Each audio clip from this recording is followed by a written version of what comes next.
పడుకోలేకపోయాను. బయట జనాలను ఏం కాపాడతా, వాళ్ళు నన్నెలా నమ్ముతారు?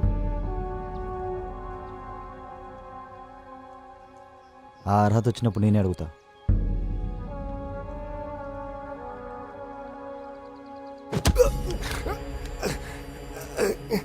అవునన్నా, నేను నీకు దెబ్బేసేసాను. ఎందుకంటే ఆ పార్టీ వాళ్ళు టికెట్ అంటూ ఇస్తే మా జనానికి ఇస్తా అన్నారు. నువ్వే చెప్పన్నా, అది నేనే ఎందుకు కాకూడదన్నా? మా తాత, మా నాన్న, నేను, రేపొద్దున్న నా కొడుకు, ఇంకా అవకాశం ఉంటే ఆడి కొడుకు,